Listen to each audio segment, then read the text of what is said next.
Hello students, welcome to Magnet Brains. कैसे हैं आप सभी लोग? आई होप आप सब बढ़िया होंगे। आज की वीडियो स्टार्ट करने से पहले मैं आपको बता देती हूँ, मैग्नेट ब्रेन्स आपको प्रोवाइड कराता है free of cost quality education from class के टू क्लास 12।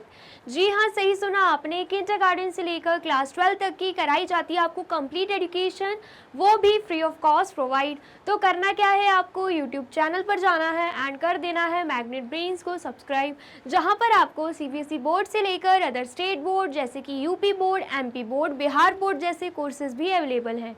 यहाँ तक कि आपको प्रैक्टिस क्वेश्चंस भी यहाँ पर सॉल्व कराए जाते हैं।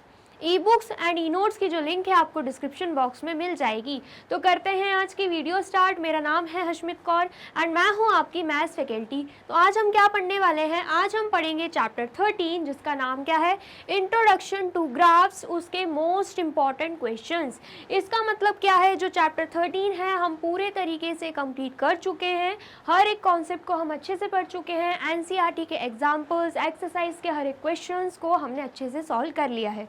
साथ ही में हमने मल्टीपल चॉइस क्वेश्चंस भी देखे थे, एमसीक्यूज भी सॉल्व किए थे। अब बारी है मोस्ट इंपॉर्टेंट क्वेश्चंस की, जो एग्जामिनर आपसे पूछ सकता है एग्जाम में। ठीक है, आ गया समझ में? अगर आपने चैप्टर अच्छे से नहीं पढ़ा है अभी तक, तो सबसे पहले जाके आपको पूरा चैप्टर अच्छे से पढ़ना है एंड देन फिर आना है मोस्ट इंपॉर्टेंट क्वेश्चंस पर। ठीक है, चलिए। तो सबसे पहला क्वेश्चन क्या है, study the table given below and draw a line graph for it. मतलब यहाँ पे एक टेबल दे के रखा है, हमें उसे एनालाइज करना है, ऑब्जर्व करना है, स्टडी करना है एंड देन उसके बाद लाइन ग्राफ बनाना है। ठीक है, एंड एक और क्वेश्चन पूछा जा रहा है, is the graph drawn a linear graph. जो लाइन ग्राफ हम ड्रॉ करेंगे क्या वो लीनियर ग्राफ है क्या? सबसे पहले तो मैंने दोनों का आपको अंतर बताया था कि line graph and linear graph का डिफरेंस क्या है। क्या बताया था मैंने आपको? अगर हम बात करें लाइन ग्राफ की, एंड एक और क्या होता है, एक और होता है लीनियर ग्राफ। ठीक है, लाइन ग्राफ में क्या रहता है, लाइन ग्राफ में जो पॉइंट्स रहते हैं वो ऊपर नीचे रहते हैं। ठीक है, ऊपर नीचे रहते हैं पॉइंट्स, मतलब यहाँ पर जो लाइन बनती है, जो लाइन हम यहाँ पे ड्रॉ करते हैं वो आड़ी टेढ़ी रहती है। लेकिन लीनियर ग्राफ की अगर हम बात करें तो लीनियर ग्राफ में क्या होता है, सीधी लाइन ड्रॉ होती है। ठीक है, डायगोनल लाइन, बिल्कुल स्ट्रेट लाइन ड्रॉ होती है। ठीक है, ऐसी आड़ी टेढ़ी लाइन्स हमें देखने को नहीं मिलती है। तो हमसे बोला जा रहा है जब हम इस टेबल को ग्राफ के थ्रू रिप्रेजेंट करेंगे तो जो भी लाइन बनेगी क्या वो लीनियर ग्राफ, मतलब जो भी ग्राफ बनेगा, जो भी हम ड्रॉ करेंगे उसे क्या हम लीनियर ग्राफ कहेंगे क्या? मतलब बिल्कुल स्ट्रेट लाइन बनेगी, ये हमसे पूछा जा रहा है। ठीक है, तो वो कैसे पता चलेगा? सबसे पहले तो हम ग्राफ में इस टेबल को शो कर देंगे। ठीक है, ये क्या है, ये हमारा ग्राफ है। सबसे पहले हमें क्या करना है, इसमें X axis and Y axis की लाइन ड्रॉ करनी है, जो कि मैंने आपको बताया था। ठीक है, तो यहाँ पर हम क्या करेंगे, सबसे पहले एक्स एक्सिस वाली लाइन एंड यहाँ पर वाई एक्सिस वाली लाइन ड्रॉ कर देंगे। ठीक है, एंड यहाँ पर हम नाम लिख देंगे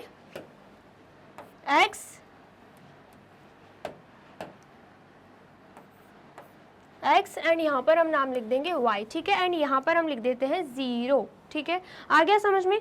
सबसे पहले अगर हम टेबल देखें तो टेबल क्या है, side of a square in centimetre. हमें स्क्वायर की साइड दे के रखिए, वो भी सेंटीमीटर में।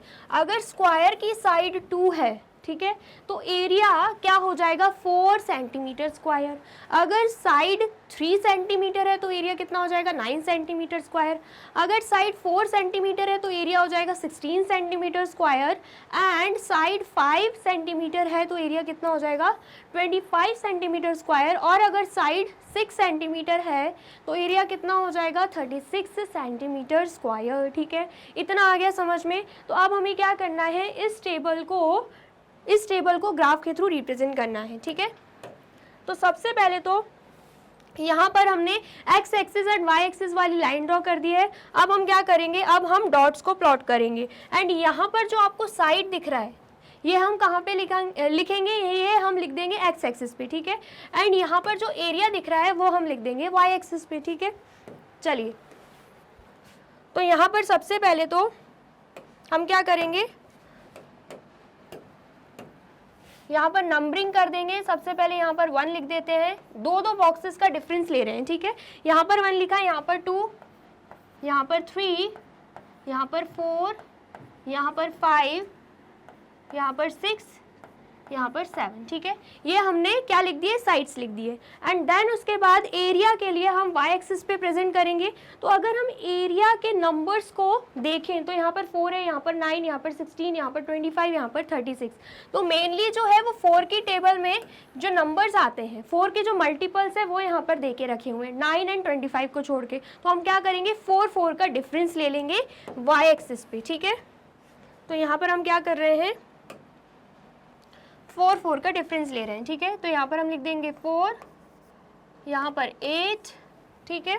एंड देन उसके बाद यहाँ पर आएगा 12, एंड यहाँ पर क्या आएगा 16, एंड यहाँ पर 20, यहाँ पर 24, यहाँ पर 28, यहाँ पर 32, एंड यहाँ पर 36, ठीक है। आ गया समझ में। तो ये हमने लिख दिया है।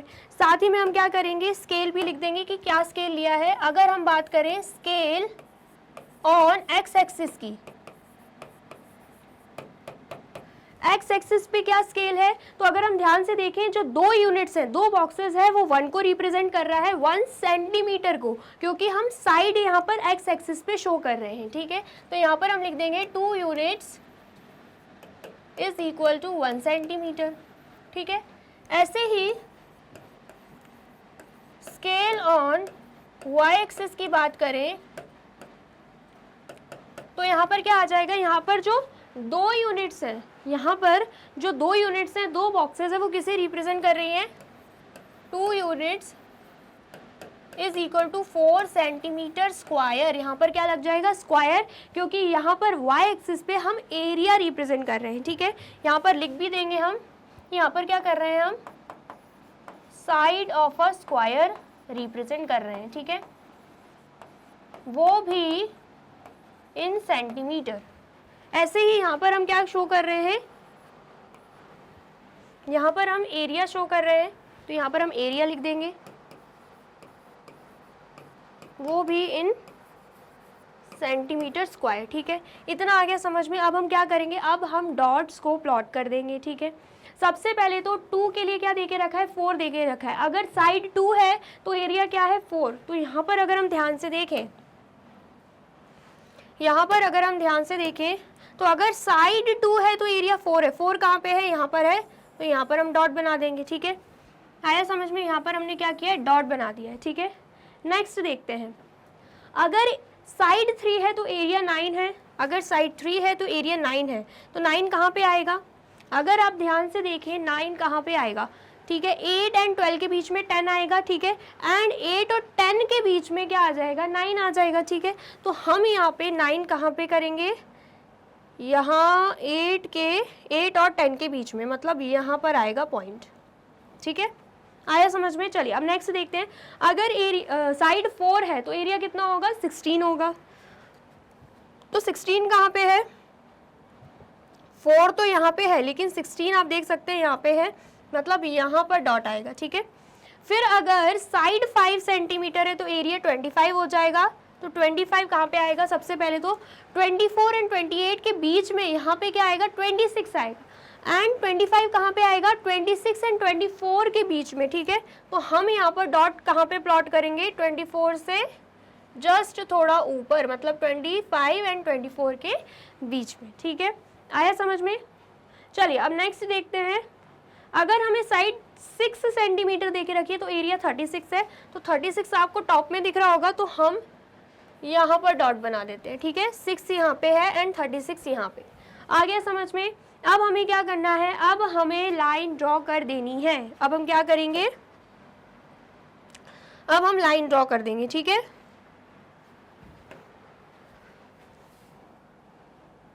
तो अगर हम लाइन ड्रॉ करते हैं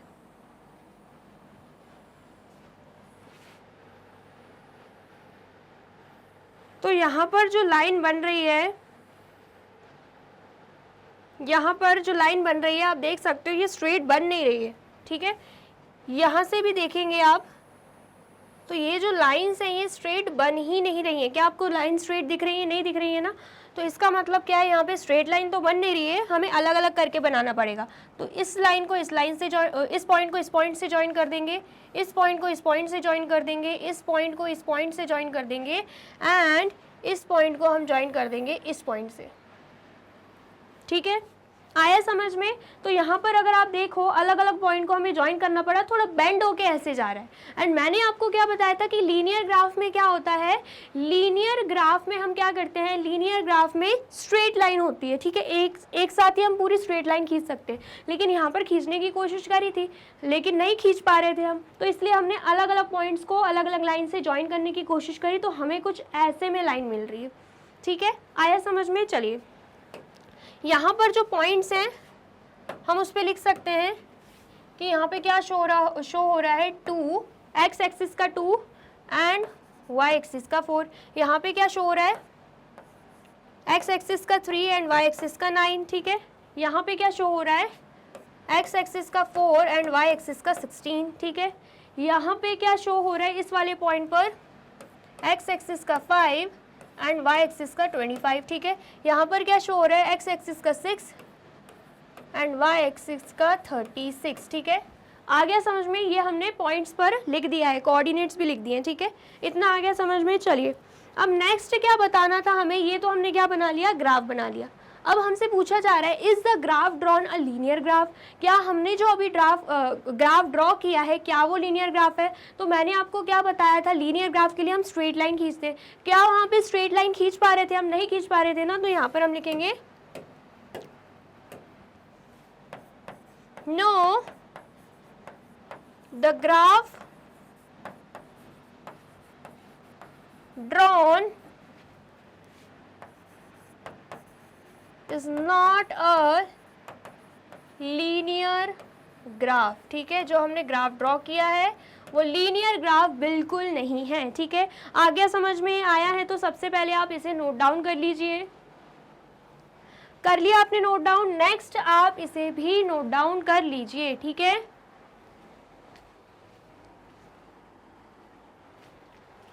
कर लिया आपने नोट डाउन और वीडियो अच्छी लग रही है तो फटाफट से वीडियो को लाइक, कमेंट एंड शेयर भी कर दीजिए, ठीक है। अब क्वेश्चन सेकंड देख लेते हैं। क्वेश्चन सेकंड क्या है, Sejal can ride a scooter constantly at a speed of 30 kilometre per hour. क्या बोला जा रहा है, जो सेजल है ना वो स्कूटर को कॉन्स्टेंटली किस स्पीड से चला रही है, 30 किलोमीटर पर आवर, मतलब 1 घंटे में 30 किलोमीटर वो चल रहा है स्कूटर, ठीक है।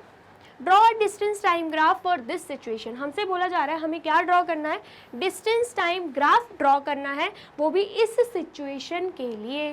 फिर बोला जा रहा है use a graph drawn to find, जैसे हम क्या करेंगे, ग्राफ ड्रॉ कर लेंगे तो हमें क्या फाइंड आउट करना है, the time taken by Sejal to ride 75 kilometre. अगर सेजल को 75 किलोमीटर जाना है तो उसको कितना टाइम लगेगा, ठीक है। सेकंड पूछा जा रहा है the distance covered by Sejal in 3.5 hours, अगर 3.5 आवर्स ट्रैवल कर रही है सेजल तो वो कितना डिस्टेंस कवर करेगी, ठीक है। आया समझ में? और ये हमें कैलकुलेट करके नहीं निकालना है, ये हमें ग्राफ का यूज़ करके निकालना है, ठीक है। और आपको अच्छे से पता है कि ग्राफ हम कैसे बनाते हैं, जब हमें कोई इन्फॉर्मेशन टेबल फॉर्म में दे के रखी हो। लेकिन क्या आपको यहाँ पे टेबल फॉर्म में इन्फॉर्मेशन दिख रही है? नहीं दिख रही है ना, तो हमें खुद से क्रिएट करना पड़ेगा, हमें खुद से टेबल बनाना पड़ेगा, ठीक है। आया समझ में? चलिए तो यहाँ पर हम लिख देंगे टाइम, ठीक है, एंड यहाँ पर हम लिख देंगे डिस्टेंस। टाइम जो है वो आर में दे के रखा है एंड डिस्टेंस जो है वो किलोमीटर में दे के रखा है, ठीक है। तो हम क्या देख पा रहे हैं, हमें स्पीड दे के रखी है कि 1 आवर में 30 किलोमीटर डिस्टेंस सेजल ट्रैवल कर रही है, ठीक है। तो यहाँ पे 1 आवर और डिस्टेंस में क्या लिख देंगे, 30 किलोमीटर। ऐसे ही अगर हम 2 आवर की बात करें, 2 आवर्स की बात करें तो 2 मल्टीप्लाई बाय 30 हो जाएगा, तो कितना आएगा, 60 किलोमीटर। इसका मतलब क्या है, 2 आवर्स में 60 किलोमीटर ट्रैवल करेगी। फिर उसके बाद अगर हम 3 आवर्स की बात करते हैं तो 3 मल्टीप्लाई बाय 30 करना होगा तो यहाँ पर क्या आ जाएगा 90 किलोमीटर। इसका मतलब क्या है 3 आवर्स में 90 किलोमीटर सेजल ट्रैवल करेगी, ठीक है। फिर उसके बाद अगर हम बात करते हैं 4 आवर्स की, तो उसके लिए हम क्या करेंगे 4 मल्टीप्लाई बाय 30 करेंगे, तो यहाँ पर आंसर क्या आ जाएगा 120 किलोमीटर। इसका मतलब क्या है 4 आवर्स में 120 किलोमीटर सेजल ट्रैवल कर रही है, ठीक है। आ गया समझ में। तो ये हमने टाइम के अकॉर्डिंग डिस्टेंस को निकाल लिया है। अब हम इसी इंफॉर्मेशन को टेबल फॉर्म में लिख देंगे, ठीक है। चलिए, तो यहाँ पर हम लिख देते हैं टाइम एंड यहाँ पर हम लिख देते हैं डिस्टेंस।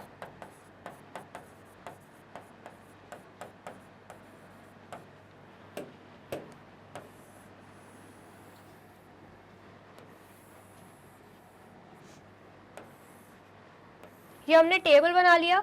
अब हम क्या करेंगे इसी इंफॉर्मेशन को इस टेबल में लिख देंगे, ठीक है। तो यहाँ पर हम क्या देख पा रहे हैं, अगर 1 आवर लग रहा है तो 30 किलोमीटर ट्रैवल कर रही है सेजल। अगर 2 आवर लग रहा है तो 60 किलोमीटर ट्रैवल कर रही है। अगर 3 आवर लग रहा है तो 90 किलोमीटर ट्रैवल कर रही है। और अगर 4 आवर लग रहा है तो 120 किलोमीटर सेजल ट्रैवल कर रही है, ठीक है। इतना आ गया समझ में। तो अभी आप क्या कीजिए, इसे नोट डाउन कर लीजिए, देन इस टेबल को हम ग्राफ के थ्रू भी शो करेंगे, ठीक है। आ गया समझ में, तो जल्दी से नोट डाउन कर लीजिए। कर लिया आपने नोट डाउन। अब हम क्या करेंगे, अब हम ग्राफ का यूज करेंगे, ठीक है। सबसे पहले तो हम ग्राफ में क्या करते हैं, X axis and Y axis को ड्रॉ करते हैं। यहाँ पर हम X axis and Y axis को ड्रॉ करने वाले हैं, ठीक है।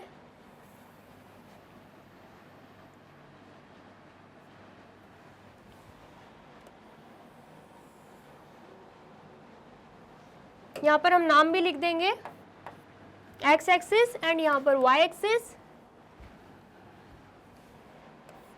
एंड यहाँ पे 0, ठीक है। चलिए, अब नेक्स्ट अगर हम टेबल को देखें तो ये जो टाइम है ये हम एक्स एक्सिस पे रिप्रेजेंट करेंगे एंड ये जो डिस्टेंस हमें दिख रहा है ये हम वाई एक्सिस पे रिप्रेजेंट कर देंगे, ठीक है। आया समझ में। तो यहाँ पर हम पॉइंट्स लिख देते हैं, यहाँ पर 1 2 3 एंड 4, या फिर 4 बॉक्सेस को छोड़ देंगे हम। यहाँ पर 4 बॉक्सेस को छोड़ के 1 लिखेंगे, देन अगेन 4 बॉक्सेस को छोड़ के 2 एंड देन अगेन 4 बॉक्सेस को छोड़ के 3 एंड यहाँ पर 4 बॉक्सेस को छोड़ के 4, ठीक है। आ गया समझ में। तो ये हम क्या बता रहे हैं, टाइम बता रहे हैं, ठीक है। अब हम यहाँ पे डिस्टेंस बताएंगे। अगर हम टेबल में डिस्टेंस को एनालाइज करें तो यहाँ पर 30 60 90 120 दे के रखा है, तो हम क्या करेंगे यहाँ पर 20 का डिफरेंस ले लेंगे, ठीक है। वाई एक्सिस पे रिप्रेजेंट कर रहे हैं तो 20 का डिफरेंस ले लेंगे, यहाँ पर 20, ठीक है।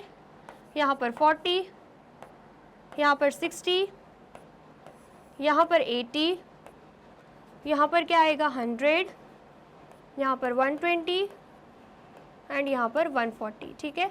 आ गया समझ में। चलिए, अब हम क्या करेंगे, अब हम स्केल लिख लेते हैं, ठीक है। कितने का हमने स्केल लिया है वो हम लिख लेते हैं। अगर स्केल ऑन एक्स एक्सिस की बात करी जाए तो हम क्या देख पा रहे हैं, अगर हम एक्स एक्सिस की बात करते हैं तो 4 यूनिट्स जो है वो 1 घंटे को रिप्रेजेंट कर रहा है। तो यहाँ पर हम लिख देंगे 4 units is equal to 1 hour, ठीक है। एंड अगर हम बात करते हैं वाई एक्सिस की तो जो 2 यूनिट्स है वो 20 किलोमीटर को रिप्रेजेंट कर रहा है। तो यहाँ पर हम लिख देंगे scale on Y axis 2 units is equal to 20 kilometre, ठीक है। इतना आ गया समझ में। एंड यहाँ पर भी हम लिख देते हैं कि यहाँ पर हम क्या बता रहे हैं, टाइम, वो भी आवर्स में, एंड यहाँ पर हम क्या बता रहे हैं, डिस्टेंस,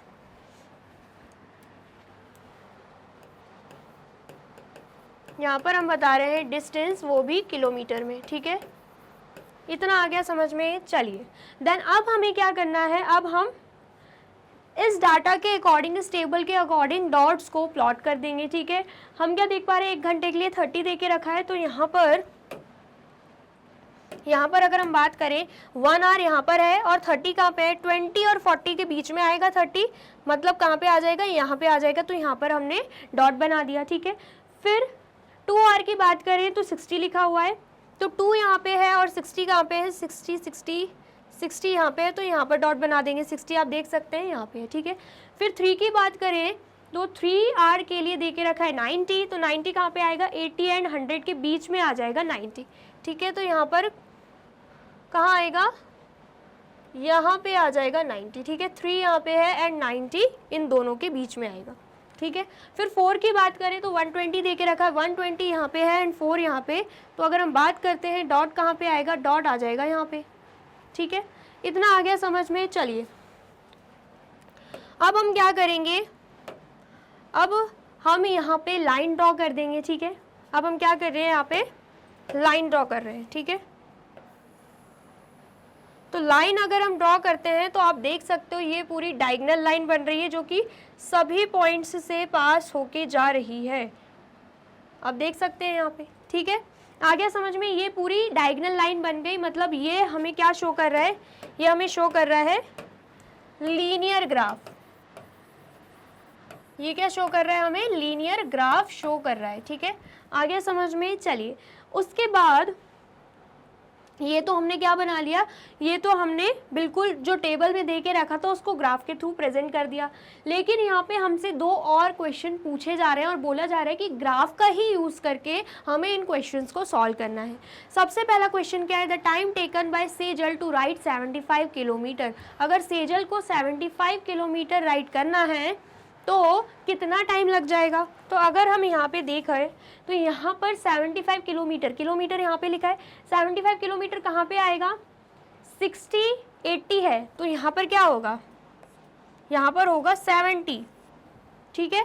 यहाँ पर क्या होगा 70, और 75 जो है वो 70 और 80 के बीच में आएगा, आएगा कि नहीं, बिल्कुल आएगा। मतलब यहाँ पर अगर हम ध्यान से देखें तो 70 और 80 के बीच में आएगा 75, मतलब यहाँ पर कुछ लाइन आएगी जो येलो लाइन को मीट कर रही है, ठीक है। ये जो ग्रीन लाइन है वो येलो लाइन को इस पॉइंट पे मीट कर रही है, ठीक है। और हमसे पूछा जा रहा है टाइम, तो टाइम नीचे है, टाइम नीचे एक्स एक्सिस पे है, तो अगर हम इस ग्रीन लाइन को नीचे देखें एक्स एक्सिस पर तो कहाँ पे आ रही है ग्रीन लाइन, 2 एंड 3 के बीच में आ रही है। तो 2 एंड 3 के बीच में क्या आता है, 2.5 आवर, यही आता है। तो इसका मतलब क्या है, इसका मतलब है अगर सेजल को 75 किलोमीटर राइड करना है तो उसको कितना टाइम लग जाएगा, 2.5 आवर, ठीक है। आ गया समझ में। तो यहाँ पर हम लिख देते हैं कितना टाइम लग जाएगा उसको, 2.5 आवर, ठीक है। आ गया समझ में। अब नेक्स्ट क्वेश्चन क्या है, the distance covered by Sejal in 3.5 hour. कितना डिस्टेंस सेजल कवर करेगी वो भी 3.5 आवर में। तो 3.5 आवर की बात करें तो 3 एंड 4 के बीच में आएगा 3.5 आवर, ठीक है। तो यहाँ पर अगर हम लाइन को येलो लाइन तक लेकर जाते हैं, ठीक है, तो यहाँ पर आ रही है लाइन, यहाँ पर मीट कर रही है, ठीक है। तो हमें क्या बताना है, डिस्टेंस बताना है, वो भी इन किलोमीटर। तो डिस्टेंस कहाँ पे आएगा, अगर हम डिस्टेंस की तरफ जाए तो वो यहाँ पे आ जाएगा, आएगा कि नहीं, बिल्कुल आ जाएगा। इसका मतलब क्या, 100 एंड 120 के बीच में क्या आता है, 110 आता है। 100 एंड 120 के बीच में आता है 110, क्या आता है यहाँ पे, 110 आता है। एंड ये जो लाइन ग्रीन लाइन हमें दिख रही है वो 100 एंड 110 के भी बीच में है, मतलब 105 किलोमीटर होगा। इसका मतलब क्या है, 3.5 आवर में जो सेजल है वो 105 किलोमीटर ट्रैवल करेगी, ठीक है। इतना आ गया समझ में। अब हर एक पॉइंट को हम यहाँ पे लिख भी देते हैं, ठीक है। यहाँ पर अगर हम बात करें ये शो कर रहा है 1 आवर एंड 30 किलोमीटर, ठीक है। यहाँ पर अगर हम बात करें ये शो कर रहा है 2 आवर एंड 60 किलोमीटर, ठीक है। यहाँ पर अगर इस पॉइंट की बात करें तो ये शो कर रहा है 3 आवर एंड 90 किलोमीटर, और इस पॉइंट की बात करें तो ये शो कर रहा है 4 आवर एंड 120 किलोमीटर। एंड जो यहाँ पर हमें पॉइंट्स दिख रहे हैं, एक ये पॉइंट और एक ये पॉइंट, ये क्या शो कर रहा है, अगर हम इसकी बात करते हैं तो ये क्या शो कर रहा है, ये शो कर रहा है 2.5, ठीक है, जिसे हम 2.5 भी बोल सकते हैं, एंड 75 किलोमीटर को, ठीक है। सिमिलरली अगर इसकी बात करें तो ये किसे शो कर रहा है, 3.5 एंड 105 किलोमीटर को, ठीक है। आ गया समझ में। तो यहाँ पर हमने क्या किया है, यहाँ पर उसके कोऑर्डिनेट्स भी लिख दिए हैं, ठीक है। इतना आया समझ में? आया है तो आप जल्दी से इस ग्राफ को नोट डाउन कर लीजिए। कर लिया आपने नोट डाउन? तो आप इसे भी नोट डाउन कर लीजिए, ये आंसर जो लिखे हुए हैं। कर लिया आपने नोट डाउन? और वीडियो अच्छी लग रही है तो फटाफट से वीडियो को लाइक, कमेंट एंड शेयर भी कर दीजिए, ठीक है। चलिए अब नेक्स्ट देखते हैं। नेक्स्ट क्या है, क्वेश्चन थर्ड। क्वेश्चन थर्ड क्या है, the double line graph given below gives the actual and expected sales of cars of a company for 6 months. क्या बोला जा रहा है कि ये जो हमें ग्राफ दिख रहा है ना, ये क्या है, ये डबल लाइन ग्राफ है। डबल लाइन ग्राफ क्यों? क्योंकि आपको दिख रही होगी दो लाइन्स यहाँ पे दिख रही हैं हमें, एक तो बिल्कुल स्ट्रेट लाइन है एंड एक डॉटेड लाइन्स आपको दिख रही होंगी, ठीक है। आ गया समझ में? तो इसको क्या बोलते हैं हम, डबल लाइन ग्राफ बोलते हैं, ठीक है। तो ये डबल लाइन ग्राफ शो क्या कर रहा है हमें, actual and expected sales show कर रहा है। एक हम पहले से अनुमान लगाते हैं कि कितनी सेल होगी इस महीने, ये सब शॉपकीपर्स वगैरह जो हैं वो क्या करते हैं, अनुमान लगाते हैं, ठीक है। प्लानिंग करते हैं कि एक्सपेक्टेड सेल्स हमारी इतनी हो जाएगी, ठीक है। लेकिन ज़रूरी नहीं है जितना वो एज्यूम करते हैं, अनुमान लगाते हैं, उतनी सेल उनकी हो ही, ठीक है। एक्चुअल एंड एक्सपेक्टेड अलग अलग भी हो सकता है, क्योंकि एक्सपेक्टेड जो प्लानिंग होती है वो पहले की होती है, ठीक है, एंड वो कंडीशन बेस्ड होती है। लेकिन जो एक्चुअल होता है वो उससे मैच हो ये ज़रूरी नहीं है। हो सकता है उन्होंने ये अनुमान लगाया हो कि जो शूज़, सपोज ये समझिए कि शूज़ शॉपकीपर जो है वो शूज़ बेचता है, ठीक है। तो उसने ये अनुमान लगाया कि इस मंथ में मतलब 50,000 शूज़ मेरे बिक जाएंगे, ऐसा अनुमान लगाया। हो सकता है कि उसके 50,000 ना बिके, 40,000 बिके, या हो सकता है 55,000 उससे ज़्यादा बिक जाए, ठीक है। क्योंकि उसको एग्जैक्टली तो पता नहीं, भगवान तो है नहीं जो पहले से ही जान लेगा, है ना।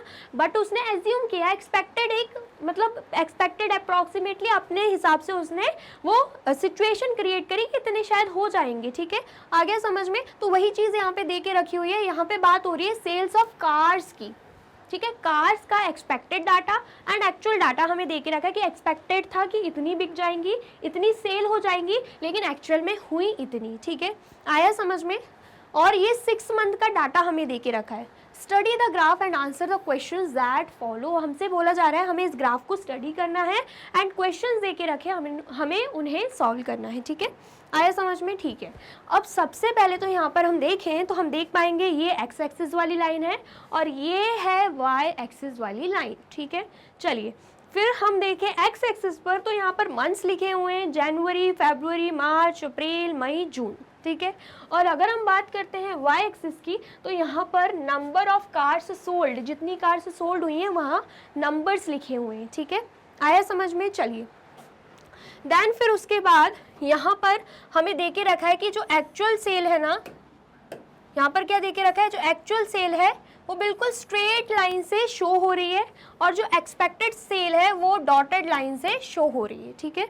आया समझ में? चलिए तो यहाँ पर अगर हम ध्यान से देखें तो यहाँ पर जो y एक्सिस है उस पर क्या दे के रखा है, 0, 50, 100, 150 एंड 200 दे के रखा हुआ है, ठीक है। आया समझ में? सबसे पहले तो हम क्या देख लेते हैं, सबसे पहले हम देख लेते हैं एक्सपेक्टेड, कितना एक्सपेक्ट किया था कंपनी ने। तो यहाँ पर अगर हम देखें जनवरी के मंथ में यहाँ पर डॉट हमें दिख रहा है, ठीक है, किसके लिए, एक्सपेक्टेड सेल्स के लिए। तो ये कहाँ पे आ रहा है, 100 पे आ रहा है, मतलब उन्होंने एक्सपेक्ट किया था कि 100 कार्स सेल हो जाएंगी, ठीक है। आया समझ में? लेकिन एक्चुअल वाले अगर हम पॉइंट देखें, एक्चुअल वाला पॉइंट यहाँ पे आ रहा है। इसका मतलब क्या, उन्होंने एक्सपेक्ट तो किया था कि 100 कार सेल्स होंगी, लेकिन हुई कितनी सेल, ये हुई है 75 कार सेल। कैसे समझ में आ रहा है, 50 एंड 100 के बीच में ये पॉइंट दिख रहा है, तो ये 75 को डिनोट करेगा, ठीक है। आया समझ में? नेक्स्ट हम देख लेते हैं। नेक्स्ट अगर हम देखें फरवरी के मंथ में, तो फरवरी के मंथ में एक्सपेक्टेड पॉइंट यहाँ पे है, तो ये कहाँ पे आ रहा है, ये आ रहा है 100 एंड 150 के बीच में, मतलब 125। इसका मतलब क्या, एक्सपेक्टेड था कि 125 कार्स सेल हो जाएंगी, ठीक है। लेकिन अगर हम एक्चुअल देखें तो एक्चुअल कहाँ पे आ रहा है, यहाँ पे आ रहा है जो कि शो कर रहा है 100 को, तो एक्चुअल सेल कितनी हुई है, 100 कार्स की सेल हुई है, ठीक है, आया समझ में। फिर नेक्स्ट अगर हम मार्च का देखें तो मार्च का एक्सपेक्टेड देखें तो यहाँ पर आ रहा है, ये डॉट किसे प्रेजेंट कर रहा है, 150 कार्स को, मतलब 150 कार्स का एक्सपेक्टेड था कि 150 कार्स सेल हो जाएंगी। लेकिन अगर हम एक्चुअल देखें तो एक्चुअल पॉइंट यहाँ पे है, एक्चुअल सेल कितनी हुई है, तो यहाँ पर आप एक्चुअल का देखोगे तो 75 पे आ रहा है, मतलब एक्सपेक्टेड तो ये था 150 होंगी, लेकिन हुई कितनी, 75 कार्स, बिल्कुल आधी सोल्ड हुई हैं, ठीक है। देन उसके बाद अगर हम देखें अप्रैल के मंथ का, तो यहाँ पर अगर आप देखोगे एक्चुअल एंड उसके बाद एक्सपेक्टेड दोनों एक ही पॉइंट पर है, मतलब जितना एक्सपेक्टेड किया था कि इतनी सेल होंगी उतना एक्चुअल में सेल हुआ भी, ठीक है। तो ये पॉइंट कहाँ पे आ रहा है, ये पॉइंट आ रहा है 125 पे, मतलब एक्सपेक्टेड था कि 125 कार्स सेल होंगी और एक्चुअल में भी 120 कार्स ही सेल हुई हैं, ठीक है, आया समझ में। चलिए अब नेक्स्ट देखते हैं, नेक्स्ट क्या है यहाँ पे, मई के मंथ में अगर हम देखें तो यहाँ पे क्या आ रहा है, यहाँ पे आ रहा है एक्सपेक्टेड, ठीक है। तो एक्सपेक्टेड पॉइंट यहाँ पे है, तो मतलब कहाँ पे आएगा, 150, मतलब एक्सपेक्ट कितना था कि 150 कार्स जो है वो सेल हो जाएंगी, ठीक है। लेकिन एक्चुअल पॉइंट यहाँ पे है, तो एक्चुअली सोल्ड कितनी हुई है, 100 कार्स हुई हैं, एक्सपेक्टेड था 150 होंगी लेकिन सोल्ड हुई है 100 कार्स, ठीक है, आ गया समझ में। फिर अगर हम जून मंथ की बात करें तो एक्सपेक्टेड था, यहाँ पर पॉइंट आ रहा है, एक्सपेक्टेड था कि 100 कार सेल होंगी, ठीक है, ये पॉइंट 100 पर आ रहा है, लेकिन एक्चुअल में सेल कितना हुआ है, एक्चुअल में सेल हुआ है 150 का, ठीक है, आ गया समझ में, ज़्यादा सेल हो गई, जितना एक्सपेक्ट किया था उससे ज़्यादा सेल हो गई है, ठीक है, आ गया समझ में, जल्दी से बताइए, आया ना। चलो अब नेक्स्ट देखते हैं, अब हमें क्या करना है, ये तो हमने देख लिया कि ग्राफ हमें क्या बोल रहा है, अब हमें क्या करना है, अब हमें क्वेश्चंस को सॉल्व करना है, ठीक है, क्वेश्चंस हमें दे के रखे वो हम देख लेते हैं। सबसे पहला क्वेश्चन क्या है, in which month was the actual sale same as the expected sale, कौन से मंथ में जो एक्चुअल एंड एक्सपेक्टेड सेल है वो सेम है। तो अगर आप ग्राफ को देखो तो यहाँ पर हमें दिख रहा है कि एक्चुअल एंड एक्सपेक्टेड दोनों एक ही पॉइंट पे मीट हो रही हैं, मतलब अप्रैल के मंथ में एक्चुअल एंड एक्सपेक्टेड दोनों ही क्या थे, सेम थे, ठीक है, आया समझ में। तो यहाँ पर हम लिख देंगे अप्रैल, ठीक है, आ गया समझ में। चलिए अब नेक्स्ट देखते हैं, for which month was the difference between the actual and expected sales the maximum, पूछा जा रहा है कौन से मंथ में एक्चुअल एंड एक्सपेक्टेड सेल जो है वो मैक्सिमम है। तो अगर हम बात करें, अगर हम बात करते हैं जनवरी मंथ की, तो एक्सपेक्टेड 100 था एंड सेल हुई 75, हम पहले ही देख चुके हैं, ठीक है। अगर हम बात करते हैं, यहाँ पर सेकंड क्वेश्चन डाल देते हैं, अगर हम बात करते हैं अप्रैल मंथ की, तो एक्सपेक्टेड कितना था, 100 था और सेल कितनी हुई है, 75, मतलब 25 कार्स का अभी भी डिफरेंस आ रहा है, ठीक है। फिर अगर हम बात करते हैं फरवरी मंथ की, तो एक्सपेक्टेड था 125 और सेल कितनी हुई है, 100 कार्स, ठीक है। तो यहाँ पर अगर हम बात करते हैं किसकी, ये जनवरी मंथ है, सॉरी, यहाँ पर क्या आएगा, यहाँ पर आएगा जनवरी, ठीक है। फिर उसके बाद हम देख लेते हैं फरवरी के लिए, अगर हम फरवरी का देखते हैं तो एक्सपेक्टेड था 125 एंड सेल कितनी हुई है, 100, तो यहाँ पर हम लिख देंगे 125 एंड सेल कितनी हुई है, 100, तो आंसर क्या आएगा, यहाँ पे 25 आ जाएगा, ठीक है, आ गया समझ में। हमसे पूछा जा रहा है कि कौन से मंथ में सबसे ज़्यादा डिफरेंस आ रहा है, सबसे ज़्यादा डिफरेंस है एक्चुअल एंड एक्सपेक्टेड सेल्स में, ठीक है, तो उसी के लिए हम निकाल रहे हैं। नेक्स्ट हम देख लेंगे, नेक्स्ट हम देख लेते हैं मार्च के लिए, मार्च के लिए एक्सपेक्टेड था 150 और सेल कितनी हुई, 75, ठीक है। तो यहाँ पर हम मार्च के लिए लिखेंगे कि एक्सपेक्टेड था 150 और सेल कितनी हुई, 75, तो मतलब 75 अभी भी रिमेनिंग है, कितना डिफरेंस आ रहा है, 75 का, ठीक है। फिर अगर हम देखते हैं अप्रैल मंथ का, तो हमने क्या देखा, एक्सपेक्टेड कितना था 125 एंड सेल भी कितना हुआ है 125, दोनों एक ही पॉइंट पे है, ठीक है। तो यहाँ पर हम लिख देंगे अप्रैल मंथ के लिए एक्सपेक्टेड 125 था एंड सेल भी 125 कार्स ही हुई हैं, मतलब यहाँ पे 0 आ रहा है, ठीक है, कोई डिफरेंस नहीं है। चलिए अब नेक्स्ट देखते हैं, नेक्स्ट है मई मंथ के लिए, एक्सपेक्टेड कितना था, एक्सपेक्टेड था यहाँ पे 150 एंड सेल कितना हुआ है, सेल हुआ है 100, ठीक है। एक्सपेक्टेड था 150 एंड सेल हुआ है 100, तो यहाँ पर डिफरेंस आ रहा है 50 का, ठीक है। फिर अगर हम नेक्स्ट देखें तो यहाँ पर अगर हम जून के लिए देखें तो एक्सपेक्टेड था कितना 100 एंड उसके बाद सेल कितना हुआ है, सेल हुआ है 150 का, ठीक है। तो अगर हम बात करें किसके लिए, मई के बाद क्या आता है, जनवरी फरवरी मार्च अप्रैल मई जून, तो हमने क्या देखा कि एक्सपेक्टेड कितना था, एक्सपेक्टेड था यहाँ पे 100 एंड सेल कितना हुआ है, सेल हुआ है 150।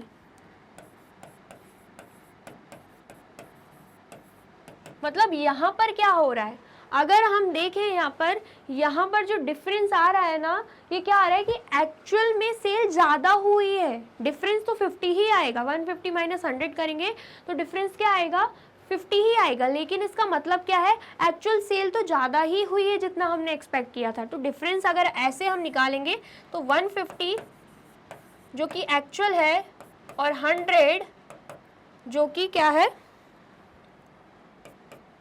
100 जो कि एक्सपेक्टेड है, तब डिफरेंस क्या आ रहा है, 50 आ रहा है, ठीक है। क्वेश्चन क्या है, क्वेश्चन पे आते हैं। For which month was the difference between the actual and expected sales the maximum difference हमें दिख रहा है 75 का, जो कि कौन से मंथ का है, मार्च मंथ का। तो हम यहाँ पे क्या लिख देंगे, हम यहाँ पे लिख देंगे मार्च, ठीक है। आया समझ में। नेक्स्ट क्या पूछा जा रहा है, for which month was the difference in actual and expected sales the least.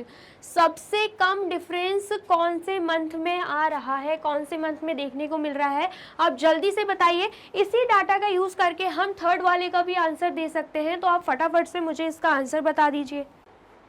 तो आगे आपका आंसर, तो सबसे लीस्ट डिफरेंस अगर हम देखें तो यहाँ पर 0 दिख रहा है जो कि अप्रैल मंथ में है, तो यहाँ पर हम क्या लिख देंगे, यहाँ पर हम लिख देंगे अप्रैल, ठीक है। आ गया समझ में। चलिए अब नेक्स्ट क्वेश्चन देखते हैं। नेक्स्ट क्वेश्चन क्या है, what was the total sales of cars in the month of January February and March. हमसे बोला जा रहा है कि हमें टोटल सेल्स बतानी है कार्स की, वो भी इन 3 महीने में जो हुई है, ठीक है। आ गया समझ में। तो टोटल सेल्स की बात करें तो टोटल हमें एक्सपेक्टेड नहीं बताना है, एक्चुअल बताना है, ठीक है। आ गया समझ में। तो यहाँ पर अगर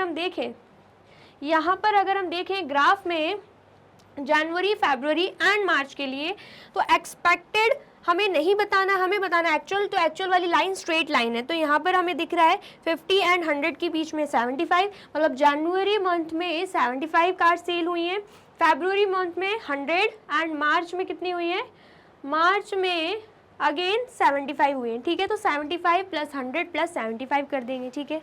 यहाँ पर हम क्या करने वाले हैं, 75 प्लस 100 प्लस 75, ठीक है। आ गया समझ में। तो यहाँ पे आंसर क्या आएगा, 5 प्लस 5 10, ठीक है। 1 कैरी यहाँ पे आएगा, 1 प्लस 7 कितना हो जाएगा, 1 प्लस 7 8 एंड 8 प्लस 7 कितना हो जाएगा 15, 5 यहाँ पे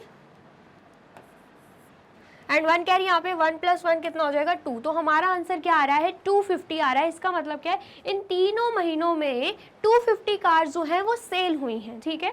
आगे समझ में। नेक्स्ट क्वेश्चन देख लेते हैं। What is the average sale of cars in the last 3 month. पूछा जा रहा है कि लास्ट के जो 3 मंथ्स है ना, उसमें एवरेज सेल कितनी हुई है, एवरेज सेल पूछी जा रही है, ठीक है। तो अगर हम लास्ट के 3 महीने देखें, मतलब अप्रैल मई एंड जून, ठीक है, इन 3 महीनों की बात हो रही है। तो अप्रैल की अगर हम बात करते हैं तो अप्रैल के लिए एक्चुअल सेल कितनी है, 125, ठीक है। मई के लिए एक्चुअल सेल कितनी है, मई के लिए एक्चुअल सेल कितनी है, यहाँ पर अगर हम देखें 100, ठीक है। देन उसके बाद जून के लिए एक्चुअल सेल कितनी है, जून के लिए 150, मतलब 125 एंड 100 एंड 150, 125 100 एंड 150, ठीक है। तो यहाँ पर हम लिख देते हैं, हमें करना क्या है, 5th क्वेश्चन के लिए मंथ कौन से हैं, अप्रैल मई जून। अप्रैल लास्ट का 3 मंथ पूछा है ना, अप्रैल प्लस मई प्लस जून कर देंगे, ठीक है। तो यहाँ पर अप्रैल के महीने में 125 कार सेल हुई हैं, मई के महीने में 100 एंड जून के महीने में कितना दिख रहा है, जून के महीने में दिख रहा है हमें 150, ठीक है। इतना है समझ में। तो यहाँ पर हम लिख देंगे 150। तो जब हम टोटल कर रहे हैं हमारा आंसर क्या आ रहा है यहाँ पे 0 + 0 + 5, तो यहाँ पे 5 आएगा। 5 + 0 5, 5 + 2 कितना हो जाएगा 7, एंड देन उसके बाद 1 + 1 2, 2 + 1 कितना हो जाएगा 3। तो आंसर क्या आ रहा है हमारा 375 आ रहा है। ठीक है, ये हमने क्या निकाला, लास्ट के 3 मंथ्स में जितनी कार सेल हुई है उनका टोटल निकाला है। लेकिन हमें टोटल निकालना है क्या, नहीं बिल्कुल नहीं, हमें निकालना है एवरेज। तो अब हम क्या करेंगे, अब हम निकाल लेंगे यहाँ पर एवरेज। ठीक है, तो अगर हम बात करते हैं एवरेज की, तो हम क्या करेंगे, जो भी यहाँ पे टोटल 3 मंथ्स आए हैं, 3 मंथ्स की सेल आई है 375, उसको हम डिवाइड कर देंगे 3 से, क्योंकि हम कितने का डाटा ले रहे हैं, 3 मंथ्स का डाटा ले रहे हैं। ठीक है, आ गया समझ में। अब हम क्या करेंगे, कैंसिल आउट, तो 3 × 1 = 3 होगा। ठीक है, एंड यहाँ पर भी 3 × 1 = 3, 3 × 2 = 6, 1 कैरी जाएगा, 3 × 5 = 15। तो आंसर हमारा क्या आ रहा है, आंसर हमारा आ रहा है यहाँ पे 125। क्या आंसर आ गया हमारा, 125 आंसर आ गया है। ठीक है, आ गया समझ में। अब नेक्स्ट क्वेश्चन क्या है, question 6, find the ratio of sales in the first 3 month to that in the last 3 month. बोला जा रहा है कि हमें रेशियो बताना है, वो भी सेल्स का, फर्स्ट 3 मंथ्स का एंड लास्ट 3 मंथ्स का। ठीक है, तो अगर हम फर्स्ट 3 मंथ्स की बात करते हैं, तो फर्स्ट 3 मंथ्स के लिए हमने यहाँ पर निकाला था जनवरी, फरवरी, मार्च। हमारा टोटल कितना आया था, यहाँ पर फिर से कर लेते हैं हम। ठीक है, जनवरी, ठीक है, प्लस फरवरी प्लस मार्च, ये हो गए फर्स्ट 3 मंथ। इनका रेशियो निकालना है एंड लास्ट के 3 मंथ्स का रेशियो निकालना है, मतलब अप्रैल प्लस मई प्लस जून। ठीक है, आया समझ में। तो यहाँ पर हम लिख देंगे 75 प्लस 100 प्लस 75। ठीक है, एंड यहाँ पर हम लिख देंगे 125। ये हम एक्चुअल सेल्स की वैल्यू डाल रहे हैं, एक्सपेक्टेड नहीं डाल रहे हैं, इतना ध्यान रखना। ठीक है, देन उसके बाद मई का क्या आ जाएगा 100, एंड यहाँ पर जून का क्या आ जाएगा 150। ठीक है, देन उसके बाद 75 प्लस 100 प्लस 75 करेंगे तो ऑलरेडी हमने आंसर निकाला था 250 आएगा, एंड देन उसके बाद 125 प्लस 100 प्लस 150 करेंगे तो भी आंसर क्या निकाला था हमने 375। ठीक है, इतना आया समझ में। तो यहाँ पर 250 रेशियो 375 आ रहा है, तो हम इसे कैसे लिख सकते हैं, हम इसे लिख सकते हैं 250 डिवाइडेड बाय 375। ठीक है, अब हम क्या करेंगे, अब हम कैंसिल आउट कर देंगे। तो यहाँ पे 5 × 5 = 25 एंड यहाँ पे 0, एंड यहाँ पे 5 × 7 = कितना आएगा 35, 2 कैरी जाएगा, तो 5 × 5 = 25। देन इसके बाद 5 × 10 = 50, एंड यहाँ पे 5 × 1 = 5, 2 कैरी जाएगा, देन 5 × 5 = 25। ठीक है, देन उसके बाद 5 × 2 = 10 एंड 5 × 3 = 15। ठीक है, आ गया समझ में। तो यहाँ पर हम क्या लिख देंगे, यहाँ पर हम लिख देंगे 2:3।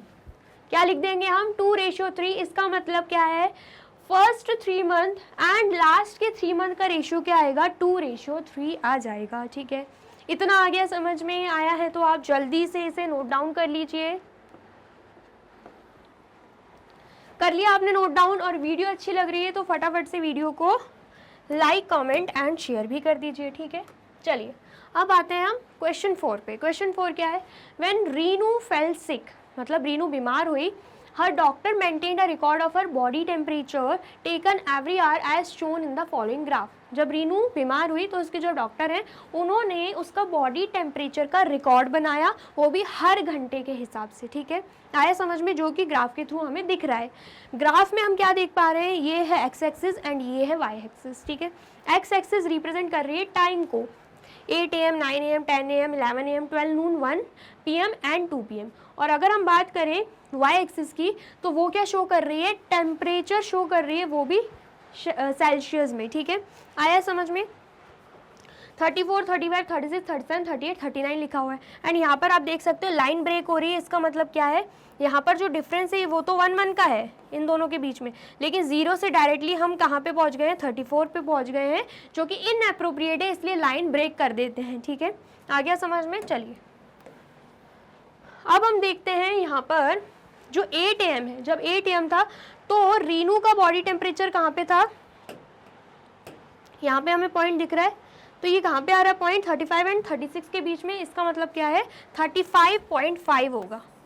35 एंड 36 के बीच में क्या आता है 35.5, इसका मतलब क्या है 8 AM के पास रीनू का जो बॉडी टेम्परेचर था वो था 35.5 डिग्री सेल्सियस, ठीक है। फिर 9 AM की बात करें, पॉइंट यहाँ पे है जो कि 36 डिग्री सेल्सियस को शो कर रहा है। 10 AM की बात करें तो पॉइंट यहाँ पे है जो कि 39 डिग्री सेल्सियस को शो कर रहा है। 11 AM की बात करें तो पॉइंट यहाँ पे है जो कि 38 एंड 39 के बीच में आ रहा है, मतलब 38.5 डिग्री सेल्सियस को शो करेगा, ठीक है। फिर अगर 12 नून की बात करें, पॉइंट यहाँ पे है जो कि शो कर रहा है 36 एंड 37 के बीच में, मतलब 36.5 डिग्री सेल्सियस को, ठीक है। फिर उसके बाद अगर हम बात करें 11 PM, तो सेम यही इसी पॉइंट पे है। इसका मतलब क्या है 11 PM पे भी बॉडी टेम्परेचर क्या था 36.5 डिग्री सेल्सियस था, ठीक है। फिर 12 PM की बात करें तो पॉइंट यहाँ पे है जो कि शो कर रहा है 36 डिग्री सेल्सियस, ठीक है। आ गया समझ में, मतलब अलग अलग टाइम पे रीनू का बॉडी टेम्परेचर क्या था वो यहाँ पे हमने देख लिया है, ठीक है। इतना आया समझ में। चलिए अब नेक्स्ट हम क्या करेंगे, नेक्स्ट हम इन क्वेश्चंस को सॉल्व कर देंगे, ठीक है। नेक्स्ट हमें क्या करना है, क्वेश्चन सॉल्व करने हैं। तो सबसे पहला क्वेश्चन क्या है, यहाँ पे बोला जा रहा है रीड द ग्राफ केयरफुली, हमने ऑलरेडी रीड कर लिया है, एंड आंसर दिस क्वेश्चंस, ठीक है। सबसे पहला क्वेश्चन क्या है, What was the patient temperature at 12 noon? 12 नून के टाइम पे पेशेंट का टेम्परेचर क्या था, तो 12 नून कहाँ पे है, यहाँ पे है पेशेंट का टेम्परेचर, मतलब पॉइंट यहाँ पे है। मैंने जस्ट अभी आपको बताया कि 36 एंड 37 के बीच में क्या आएगा 36.5 डिग्री सेल्सियस, तो टेम्परेचर क्या है 36.5 डिग्री सेल्सियस, ठीक है। फिर नेक्स्ट हम देख लेते हैं क्या लिखा हुआ है, when was the patient temperature 38.5 degree Celsius. 38.5 degree Celsius temperature जो है वो पेशेंट का किस टाइम पे था, ठीक है। तो हमें क्या देखना पड़ेगा, ग्राफ देखना पड़ेगा।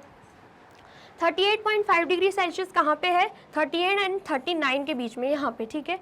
तो ये किस टाइम पे आएगा, अगर हम ध्यान से देखें ये जो लाइन है ये कहाँ आ रही है, यहाँ पे आ रही है। किस टाइम पे था, टाइम पे जाएंगे तो 11 AM आ रहा है, ठीक है। आ गया समझ में, मतलब 11 AM के टाइम पे जो रीनू है उसका बॉडी टेम्परेचर कितना था 38.5 डिग्री सेल्सियस। तो यहाँ पर हम क्या लिख देंगे 11 AM, ठीक है। नेक्स्ट हम देख लेते हैं what was the patient temperature at 12:30 PM and why, reason भी पूछा जा रहा है, ठीक है। तो 12:30 PM मतलब 12 नून एंड 1 PM के बीच में यहाँ पे आएगा, ठीक है, यहाँ पे आ जाएगा। तो यहाँ पर अगर हम देखें यहाँ पर आ रहा है, यहाँ पर पॉइंट आ रहा है, कहाँ पे पॉइंट आ रहा है, यहाँ पे पॉइंट आ रहा है। तो यहाँ पर अगर हम देखें तो कहाँ पे आ जाएगा 36 एंड 37 के बीच में, मतलब रीनू का टेम्परेचर 36.5 डिग्री सेल्सियस था, वो भी 12:30 PM पे। और पूछा जा रहा है ऐसा क्यों, क्योंकि 12 नून से लेकर 1 PM तक उसका बॉडी टेम्परेचर सेम ही था, ठीक है। तो हम वो रीज़न लिख देंगे, ठीक है।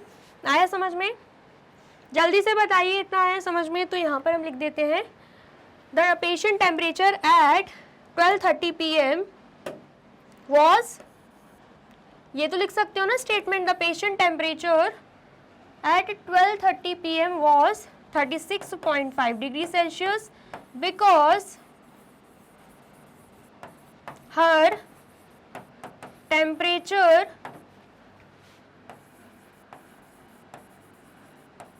was same from 12 noon to 1 PM, ठीक है। आ गया समझ में, क्योंकि उसका टेम्परेचर 12 नून से लेकर 1 PM तक सेम ही था, ठीक है। अब नेक्स्ट देख लेते हैं during which period of time did the patient temperature shown an upward trend. बोला जा रहा है कि अपवर्ड ट्रेंड किस टाइम पे जो पेशेंट का टेम्परेचर है वो शो कर रहा था, ठीक है। तो ग्राफ पर आएंगे तो आप यहाँ पे देख सकते हो ये भी ऊपर जा रहा है, ये भी ऊपर जा रहा है, ठीक है। फिर आप देख सकते हो बाकी सारे पॉइंट्स पे नीचे आ रहे हैं, नीचे आ रहे हैं। तो हमें अपवर्ड ट्रेंड पूछा है, तो 8 AM से लेकर 10 AM तक, पहले 8 AM टू 9 AM तक ऊपर जा रहा है, फिर 9 AM टू 10 AM तक, मतलब टोटल 8 AM से लेकर 10 AM के टाइम पे जो पेशेंट का टेम्परेचर है वो बढ़ रहा था, ठीक है। तो अपवर्ड ट्रेंड तभी हो रहा था, तो यहाँ पर हम लिख देंगे 8 AM टू 10 AM, ठीक है। आया समझ में। चलिए अब नेक्स्ट क्वेश्चन देखते हैं, fifth question. The patient temperature was the same 2 times during the given period, what were these 2 times. बोला जा रहा है कि पेशेंट का जो टेम्परेचर है 2 टाइम पर सेम था, तो कौन सा वो 2 टाइम है। तो अगर हम ध्यान से देखें 9 AM पे एंड 12 PM पे पेशेंट का टेम्परेचर 36 डिग्री सेल्सियस ही था, ठीक है। ये तो हमें पॉइंट दिख ही रहा है ना। ये तो साथ में ही 12 नून और 1 PM के टाइम पे टेम्परेचर उसका कांस्टेंट था, सेम था। लेकिन उसके अलावा अगर हम 2 और कोई पॉइंट्स देखें तो वो क्या है, 9 AM एंड 12 PM दोनों ही टाइम पे 36 degree Celsius body temperature patient का था, ठीक है। तो यहाँ पर हम लिख देंगे 9 AM एंड 2 PM, ठीक है। आगे समझ में आया है तो फटाफट से नोट डाउन कर लीजिए। कर लिया आपने नोट डाउन। चलिए अब नेक्स्ट देखते हैं क्वेश्चन फिफ्थ। क्वेश्चन फिफ्थ देखने से पहले आपको क्या करना है, फटाफट से वीडियो को लाइक, कमेंट एंड शेयर कर देना है, ठीक है। अब क्या बोला जा रहा है, question 5। The table given below shows the population in thousands of men and women in a village in different years। क्या बोला जा रहा है, ये जो हमें टेबल शो हो रही है ना, ये जो हमें टेबल शो हो रही है, क्या शो कर रही है, ये पॉपुलेशन शो कर रही है, वो भी थाउजेंड्स में। किसमें, थाउजेंड्स में, वो भी मैन एंड वुमेन की, जो कि विलेज में रहते हैं, वो भी अलग अलग टाइम पर, ठीक है। इतना आया समझ में। चलिए फिर हमसे क्या बोला जा रहा है कि यहाँ पर एक टेबल दे के रखी है, टेबल को क्या करना है, हमें एनालाइज करना है। क्या दे के रखा है, ईयर 2013 में नंबर ऑफ मैन 11.5 थे, ठीक है, नंबर ऑफ वुमेन 10.5 थे। 11.5 एंड 10.5 का मतलब क्या है, यहाँ पर बोला जा रहा है इन थाउजेंड्स में, मतलब 11.5 मतलब 11,500, 10.5 मतलब 10,500। कंफ्यूज नहीं होना है, पॉइंट्स में दिया है तो, ठीक है। फिर 2014 की बात करें तो नंबर ऑफ मैन कितने हैं, 12.4, ठीक है, थाउजेंड्स की बात हो रही है। एंड नंबर ऑफ वुमेन कितनी है, 11.7। ऐसे ही 2015 की बात करें, number of man 13 and number of women 13, same है। 2016 की बात करें तो number of man 13.8 and number of women 14.2, ठीक है। ऐसे ही 2017 की बात करें तो number of man 14.2 and number of women कितना है, 15, ठीक है। आया समझ में। अब हमें क्या करना है, सबसे पहले तो draw 2 line graphs for the above data. यहाँ पर 2 लाइन ग्राफ्स बनेगा, क्यों, क्योंकि हमें number of man and number of women दोनों ही दे के रखे, तो दोनों के लिए ही लाइन ग्राफ बनेगा, वो भी एक ग्राफ में, ठीक है। मतलब 2 लाइन ग्राफ्स यहाँ पे बनेगा। सबसे पहले हमें वो ड्रॉ करना है, ठीक है। Using a suitable scale, and scale भी लेना है, एंड आंसर द क्वेश्चंस। फिर हमें जो यहाँ पे क्वेश्चंस दे के रखे हैं, हमें उन्हें सॉल्व करना है, ठीक है। इतना आ गया समझ में, जल्दी से बताइए। चलिए फिर अब लाइन ग्राफ बना लेते हैं, ठीक है। चलिए यहाँ पर सबसे पहले हम क्या करेंगे, X axis and Y axis draw करेंगे, जैसे कि हम करते हैं, ठीक है। चलिए तो यहाँ पर हम सबसे पहले तो एक्स एक्सिस वाली लाइन ड्रॉ कर देंगे, एंड देन उसके बाद वाई एक्सिस वाली लाइन ड्रॉ कर देंगे, ठीक है। फिर उसके बाद यहाँ पर हम लिख देंगे x एंड यहाँ पे y, एंड यहाँ पर हम लिख देंगे 0, ठीक है। इतना आ गया समझ में। चलिए अब नेक्स्ट देख लेते हैं।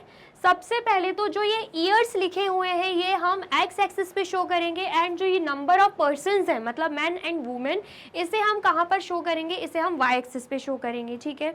इतना आया समझ में। एंड यहाँ पर सबसे पहले तो 2013 से ईयर स्टार्ट हो रहे हैं, लेकिन अगर हम नंबर्स की बात करते हैं, ये हमें किस में दे के रखें, थाउजेंड्स में दे के रखें, ठीक है।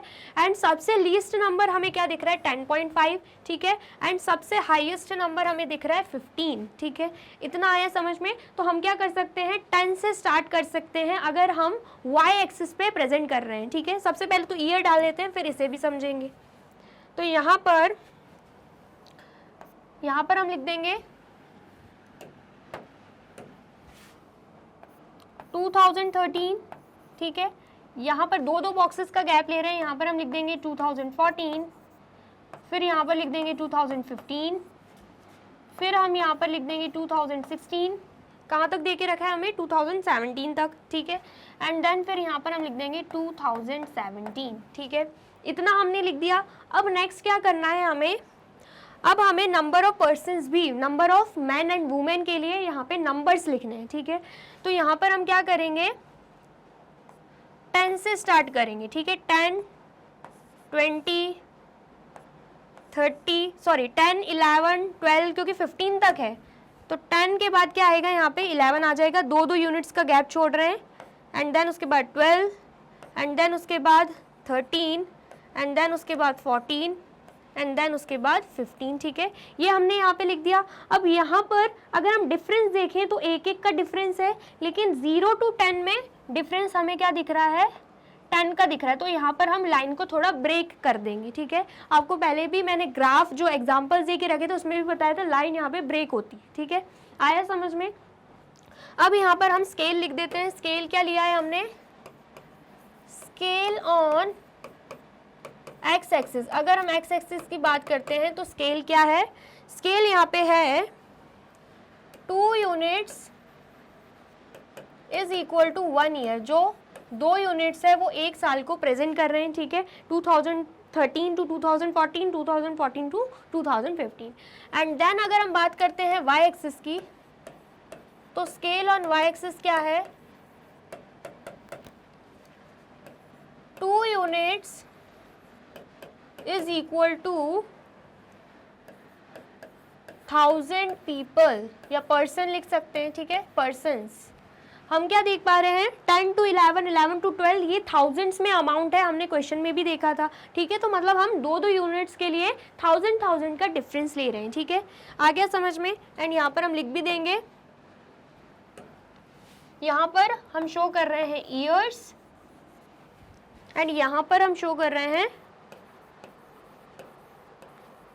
नंबर ऑफ पर्सन्स, वो भी किस में, वो भी 1000 में, ठीक है, थाउजेंड्स में, ठीक है। इतना आ गया समझ में। चलिए अब नेक्स्ट देखते हैं। नेक्स्ट हमें क्या करना है, डॉट्स प्लॉट करने हैं। सबसे पहले क्या देके रखा है, नंबर ऑफ मैन। 2013 की बात करें तो नंबर ऑफ मैन क्या है, 11.5, ठीक है। क्या दिख रहा है हमें, 11.5। तो नंबर ऑफ मैन की बात करें तो 2013 में 11.5 है। 11.5 कहाँ पे आएगा, 11 और 12 के बीच में, तो हम यहाँ पे पॉइंट लगा देंगे, ठीक है। फिर अगर हम बात करते हैं वुमेन की तो क्या दिख रहा है 2013 में 10.5, ठीक है। या फिर पहले हम एक काम करते हैं, मैन के लिए डॉट्स प्लॉट कर देंगे एंड देन वुमेन के लिए, ठीक है। 2014 की बात करें तो क्या आ रहा है 12.4, तो 12.4 कहाँ पे आएगा, 12 एंड 13 के बीच में आएगा 12.5, एंड 12.5 के थोड़े नीचे क्या आ जाएगा, 12.4 आ जाएगा, मतलब कुछ यहाँ पे आएगा, ठीक है। देन उसके बाद 2015 की बात करें तो 13 आ रहा है, तो 13 कहाँ पे है, यहाँ पे 2015 की बात करें तो 13 हमें दिख रहा है यहाँ पे, तो यहाँ पर डॉट प्लॉट कर देंगे, ठीक है। नेक्स्ट क्या दिख रहा है हमें 13.8, 2016 की अगर हम बात करें तो 13.8 कहाँ पे आएगा, 13 एंड 14 के बीच में आएगा 13.5, एंड 13.5 एंड 14 के बीच में क्या आएगा 13.8, ठीक है। तो यहाँ पर हम क्या कर देंगे, यहाँ पर डॉट प्लॉट कर देंगे, ठीक है। आ गया समझ में। नेक्स्ट अगर हम देखें 2017 तो उसके लिए हमें दे के रखा है 14.2, तो 14.2 कहाँ पे आएगा, 14 एंड 15 के बीच में आएगा 14.5, एंड 14.5 और 14 के बीच में आएगा 14.2, तो डॉट हम कहाँ पे लगा देंगे, यहाँ पे लगा देंगे, ठीक है। आ गया समझ में। ये हमने क्या किया है, डॉट लगा दिए हैं, वो भी किसके लिए, मैन के लिए, नंबर ऑफ मैन के लिए। अब नंबर ऑफ वुमेन के लिए हम लगाएंगे, ठीक है। 2013 की बात करें तो 10.5 लिखा हुआ है, तो 2013 की बात करें तो 10.5, 10 एंड 11 के बीच में 10.5 आता है, तो यहाँ पर डॉट लगा देंगे। 2014 की बात करें तो 11.7 है, 11 एंड 12 के बीच में क्या आता है 11.5, ठीक है, एंड 11.5 एंड 12 के बीच में क्या आएगा 11.7, तो डॉट हम कहाँ पे लगा देंगे, यहाँ पे लगा देंगे, ठीक है। फिर उसके बाद 2015 की बात करें तो 13 ही है, तो 13 कहाँ पे है, 13 यहाँ पर है, मतलब जहाँ पे नंबर ऑफ मैन है वहीं पे नंबर ऑफ वुमेन भी हो जाएगा, ठीक है। फिर उसके बाद अगर हम बात करते हैं 2016 की तो हमें देके रखा है 14.2, तो 14 एंड 15 के बीच में आएगा 14.5, एंड 14 एंड 14.5 के बीच में क्या आएगा 14.2 आ जाएगा, तो मतलब यहाँ पे हम डॉट कहाँ पे लगाएंगे, यहाँ पे लगा देंगे, ठीक है। आ गया समझ में। चलिए अब नेक्स्ट देखते हैं। नेक्स्ट क्या है, 2017 के लिए 15 दे के रखा है, तो 2017 के लिए 15 कहाँ पे आएगा, यहाँ पे आ जाएगा, तो यहाँ पर हम डॉट लगा देंगे, ठीक है। जो रेड डॉट है वो मैन को रिप्रेजेंट कर रहा है एंड जो ब्लू डॉट है वो वुमेन को रिप्रेजेंट कर रहा है। अब हमें क्या करना है, अब हमें यहाँ पर लाइन ड्रॉ करनी है। जब आप ग्राफ पेपर में बनाओगे तो आपके पास पेंसिल होगी, पेंसिल से ड्रॉ करोगे, तो आप क्या करोगे, मैन के लिए स्ट्रेट लाइन प्रेजेंट कर दोगे एंड वुमेन के लिए डॉटेड लाइन। स्ट्रेट लाइन मतलब ऐसे, डॉटेड लाइन मतलब ऐसे, ठीक है, ऐसे आप प्रेजेंट कर सकते हो। लेकिन यहाँ पर मेरे पास कलर है तो मैं कलर्ड का यूज़ करके आपको बताऊंगी, ठीक है, डिफरेंट डिफरेंट कलर का यूज़ करके बताऊंगी, ठीक है। तो अगर हम बात करते हैं सबसे पहले किसकी, अगर हम बात करते हैं मैन की, जिसके लिए हमने रेड डॉट डाले हैं, तो यहाँ पर आएगा एंड देन उसके बाद यहाँ पर एंड देन उसके बाद यहाँ पर एंड देन उसके बाद यहाँ पर, ठीक है। ये हमने किसके लिए करा है, मैन के लिए। अब वुमेन के लिए अगर हम करते हैं तो हम यूज़ कर लेंगे ग्रीन कलर का, ठीक है, पहले यहाँ तक एंड देन उसके बाद यहाँ तक एंड देन उसके बाद यहाँ तक एंड देन उसके बाद यहाँ तक, ठीक है। आ गया समझ में, आया कि नहीं आया, बिल्कुल आ गया है, ठीक है। अब हम यहाँ पे लिख भी देंगे, यहाँ पर हम लिख देंगे जो येलो लाइन है, जो येलो लाइन है वो प्रेजेंट कर रही है मैन को, और जो ग्रीन लाइन है वो प्रेजेंट कर रही है वुमेन को, ठीक है। एंड जब आप ग्राफ पेपर में बनाओगे तो आप शो कर दोगे जो स्ट्रेट लाइन है वो प्रेजेंट कर रही है मैन को एंड जो डॉटेड लाइन है वो प्रेजेंट कर रही है वुमेन को, ठीक है। इतना आ गया समझ में। तो ऐसे हमें क्या करना है, डाटा को ग्राफ पेपर के थ्रू प्रेजेंट करना है। एंड यहाँ पर आप देख सकते हो डबल लाइन बन रही है, इसलिए इस ग्राफ का नाम क्या है, डबल लाइन ग्राफ, ठीक है। आ गया समझ में, आया है तो जल्दी से नोट डाउन कर लीजिए। कर लिया आपने नोट डाउन, चलिए अब नेक्स्ट देखते हैं। नेक्स्ट हमें यहाँ पे फर्स्ट क्वेश्चन क्या पूछ रहा है, find the ratio of the mail population and female population in the year 2013। 2013 में mail population and female population का रेशियो क्या है वो हमसे पूछा जा रहा है, ठीक है। तो अगर हम फर्स्ट क्वेश्चन की बात करते हैं, अगर हम मेन का देखते हैं तो हमें क्या दे के रखा है, हमें दे के रखा है 11.5, ठीक है। तो वो भी 1000 में है, तो 11.5 मल्टीप्लाई बाय 1000 कर देंगे तो आंसर क्या आएगा यहाँ पे 11500 आंसर आ जाएगा, ठीक है। ऐसे ही अगर हम देखें वुमेन के लिए, तो वुमेन के लिए क्या देखे रखा है 10.5, तो 10.5 मल्टीप्लाई बाय 1000 कर देंगे तो आंसर क्या आएगा यहाँ पे 10500, ठीक है। तो ये मैन एंड वुमेन का हमने निकाल लिया। अब हमें क्या निकालना है, रेशियो निकालना है, मैन रेशियो वुमेन, ठीक है। मतलब 11500 रेशियो 10500, ठीक है। तो हम इसे कैसे लिख देंगे 11500 डिवाइडेड बाय 10500, ठीक है। अब हम क्या करेंगे, कैंसिल आउट करेंगे, 2 0 से 2 0 कैंसिल आउट एंड देन उसके बाद 5 2 10, 5 1 5 एंड यहाँ पे 5 2 10, 1 कैरी जाएगी तो 5 3 15। तो क्या आ रहा है यहाँ पे 23/21 आ रहा है, जिसे हम कैसे लिख सकते हैं 23/21, ठीक है। आ गया समझ में। तो रेशियो पूछा जा रहा था, हमने ऐसे सॉल्व कर लिया है, तो आप जल्दी से इसे नोट डाउन कर लीजिए। कर लिया आपने नोट डाउन, चलिए अब नेक्स्ट देखते हैं। नेक्स्ट क्वेश्चन क्या है, find the ratio of the total population of the village in 2015 to that in the 2017। क्या बोला जा रहा है, हमें रेशियो फाइंड आउट करना है, वो भी किसका, टोटल पॉपुलेशन, वो भी विलेज में जो टोटल पॉपुलेशन थी 2015 में एंड 2017 में, हमें उसका रेशियो बताना है, ठीक है। आया समझ में। तो सेकेंड क्वेश्चन के लिए अगर हम देखें सबसे पहले तो 2015 में तो हमें मैन कितने दिख रहे हैं 13 एंड वुमेन भी कितनी दिख रही है 13 दिख रही है, ठीक है। अगर हम मैन की बात करते हैं तो हमें दिख रहे हैं 13, जिसे हम करेंगे 1000 से मल्टीप्लाई, क्योंकि 1000 में दे के रखा है डाटा, ठीक है। तो यहाँ पर 13000 आ जाएगा। फिर अगर वुमेन की बात करते हैं तो सेम 13 दे के रखा है, तो इसे भी मल्टीप्लाई करेंगे तब भी क्या आएगा 13000, और टोटल पूछा है तो ऐड कर देंगे तो क्या आएगा 26000, ठीक है, आ गया समझ में। तो ये जो डाटा है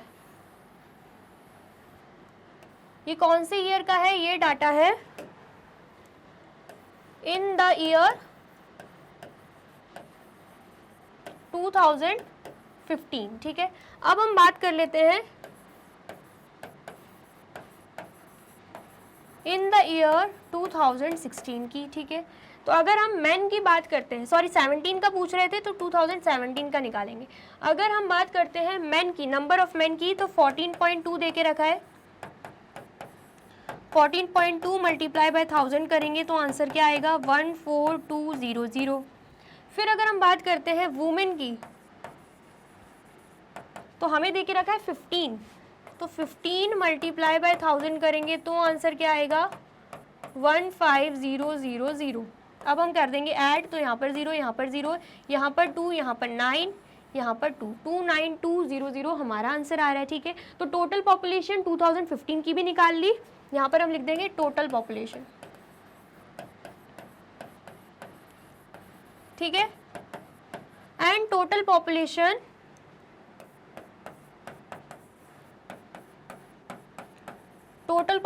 हमने किसकी निकाल ली है, टोटल पॉपुलेशन हमने 2017 की भी निकाल ली है, ठीक है। अब हमसे क्या पूछा जा रहा है, हमें रेशियो बताना है, ठीक है। क्या बताना है हमें, रेशियो बताना है। रेशियो किसका, 2015 रेशियो 2017 का, ठीक है, टोटल पॉपुलेशन का। तो 2015 में आया है 26,000 एंड 2017 में क्या है 29,200, ठीक है। जिसे हम कैसे लिखेंगे 26000 डिवाइडेड बाई 29200, ठीक है। अब हम क्या करेंगे, कैंसिल आउट, 2 0 से 2 0 कैंसिल आउट, एंड देन उसके बाद 2 1 ज़ा 2, 2 3 ज़ा 6, एंड यहाँ पर 0, एंड यहाँ पर 2 1 ज़ा 2, 2 4 ज़ा 8, 1 कैरी जाएगा, 2 6 ज़ा 12, यहाँ पर 2 6 ज़ा 12, 1 कैरी जाएगा, 2 5 ज़ा 10 हो जाएगा, ठीक है। एंड यहाँ पर 2 7 ज़ा 14 एंड 2 3 ज़ा कितना हो जाएगा 6 हो जाएगा, ठीक है। इतना आ गया समझ में। तो क्या आ रहा है यहाँ पे आंसर 65:73। क्या आंसर आ गया यहाँ पे 65:73, ठीक है। इतना आ गया समझ में, आया है तो आप फटाफट से नोट डाउन कर लीजिए। कर लिया आपने नोट डाउन, और वीडियो अच्छी लग रही है तो फटाफट से वीडियो को लाइक कमेंट एंड शेयर भी कर दीजिए, ठीक है। अब थर्ड क्वेश्चन देख लेते हैं। थर्ड क्वेश्चन क्या है, find the percentage increase in the population of women in 2017 as compare to that in 2014। बोला जा रहा है कि हमें क्या बताना है कि कितना परसेंटेज इंक्रीज हुआ है वुमेन का, ठीक है। वुमेन के बारे में पूछा जा रहा है 2014 से लेकर 2017 तक, ठीक है। 2014 में वुमेन की पॉपुलेशन अलग थी, 2017 में अलग है, तो कितनी इंक्रीज हुई है वो हमसे बोला जा रहा है, वो भी परसेंटेज में, ठीक है। आया समझ में। तो अगर हम यहाँ पे आते हैं तो यहाँ पर हम क्या देख पा रहे हैं, 2014 में वुमेन की पॉपुलेशन 11.7 है, ठीक है। यहाँ पर हम लिख देंगे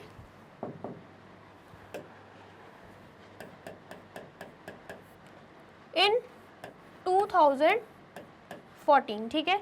अगर हम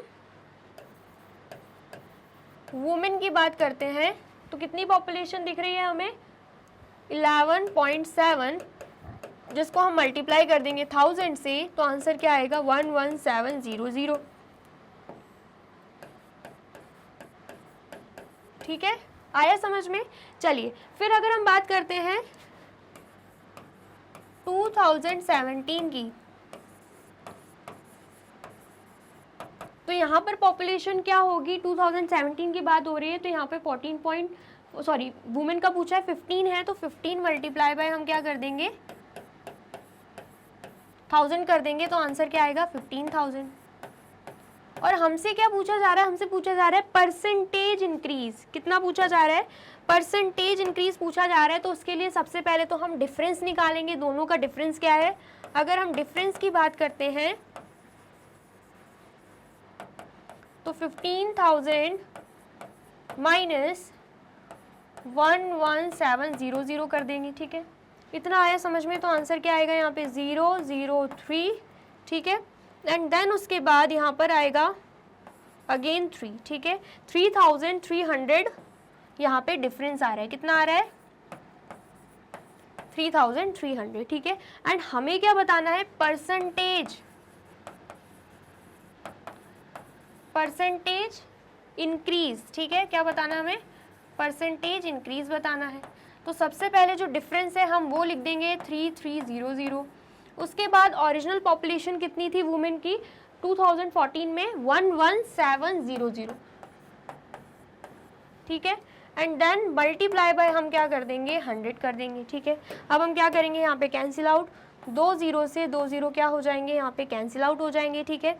एंड फिर यहाँ पर अगर हम बात करते हैं 3 11 ज़ा 33 होगा, एंड यहाँ पे 3 3 ज़ा 9, 2 कैरी जाएगा, तो क्या आएगा यहाँ पे 3 9 ज़ा 27, क्या आ जाएगा यहाँ पे 3 9 ज़ा 27। अब हमें क्या करना है, यहाँ पर 11 मल्टीप्लाई बाय 100 करेंगे तो आंसर क्या आएगा, आंसर हमारा आ जाएगा 1100 एंड देन डिवाइडेड बाय क्या कर देंगे हम 39 कर देंगे, साथ में लग जाएगा परसेंटेज का साइन। तो जब हम इसे सॉल्व करेंगे हमारा आंसर क्या आएगा 28.2%, ठीक है। आ गया समझ में, परसेंटेज इंक्रीज बोला था तो हमने परसेंटेज में आंसर को निकाल दिया है। तो आप फटाफट से इसे नोट डाउन कर लीजिए। कर लिया आपने नोट डाउन, चलिए अब नेक्स्ट देखते हैं। नेक्स्ट क्वेश्चन क्या है, between which 2 years is the increase percentage in the number of main maximum. बोला जा रहा है कि कौन से 2 साल में जो इंक्रीज परसेंटेज है मैन में वो क्या है, वो मैक्सिमम है, ठीक है। हमसे पूछा जा रहा है कि कौन से ईयर में इंक्रीज परसेंटेज मैक्सिमम है। तो आपको क्या करना है, यहाँ पर इंक्रीज परसेंटेज निकालना तो मैंने आपको बता ही दिया है। यहाँ पर हर 2 साल को लेकर चलना है। सबसे पहले 2013 एंड 2014 को लेकर चलेंगे। मैन का पूछा जा रहा है तो 2013 2014 को पहले लेकर चलेंगे एंड इनका डिफरेंस निकालेंगे। फिर 2014 2015 को लेकर चलेंगे, इनका डिफरेंस निकालेंगे। फिर 2015 2016 को लेकर चलेंगे, इनका डिफरेंस निकालेंगे। एंड 2016 एंड 2017 को लेकर चलेंगे एंड इनका भी डिफरेंस निकालेंगे, ठीक है। आया समझ में। फिर उसके बाद मैंने आपको क्या बताया था कि डिफरेंस अगर हमें परसेंटेज में निकालना है तो डिफरेंस डिवाइडेड बाय क्या होता है, जो ओरिजिनल पॉपुलेशन होती है। ओरिजिनल पॉपुलेशन मतलब प्रीवियस ईयर की। तो 2013 एंड 14 का डिफरेंस निकाला तो प्रीवियस ईयर की पॉपुलेशन डालेंगे हम 11,500, ठीक है। एंड मल्टीप्लाई बाय क्या कर देंगे, मल्टीप्लाई बाय 100 कर देंगे, ठीक है। तो परसेंटेज निकल जाएगा। सिमिलरली बाकी सब ईयर के लिए भी हम ऐसे ही करेंगे। इसका डिफरेंस निकाला एंड प्रीवियस ईयर की जो पॉपुलेशन है उसे डिनोमिनेटर में लिख दिया, जो कि क्या है 12,400 एंड मल्टीप्लाई बाय 100 कर देंगे। ऐसे करके एक एक करके हम पॉपुलेशन निकालेंगे, वो भी परसेंटेज में। एंड जिसका परसेंटेज सबसे ज़्यादा आया, जिसका इंक्रीज परसेंटेज सबसे ज़्यादा हुआ, मैक्सिमम हुआ, तो वो हमें बताना है between which 2 years is the increase percentage in the number of man maximum. मतलब कौन से 2 साल में जो इंक्रीज परसेंटेज है वो सबसे ज़्यादा मैक्सिमम है, ठीक है। तो ये क्या है, ये क्वेश्चन आपके लिए होमवर्क है, क्योंकि इंक्रीज परसेंटेज कैसे निकालते हैं ये मैं इस क्वेश्चन में करवा चुकी हूँ, ठीक है। इतना आ गया, समझ में आया है तो फटाफट से नोट डाउन कर लीजिए। कर लिया आपने नोट डाउन, चलिए। तो यहाँ पे होती है हमारी वीडियो कंप्लीट, मतलब मोस्ट इंपॉर्टेंट क्वेश्चंस हम अच्छे से पढ़ चुके हैं। वीडियो अगर आपको अच्छी लगी है तो फटाफट से वीडियो को लाइक, कमेंट एंड शेयर कर दीजिए। एंड इसी के साथ हमारा लास्ट चैप्टर भी होता है कंप्लीट। सारे चैप्टर्स की वीडियोस देखने के लिए अगर आपने नहीं पढ़ा है अच्छे से तो क्या करना होगा, यूट्यूब चैनल पर जाना होगा एंड कर देना होगा मैग्नेट ब्रेन्स को सब्सक्राइब।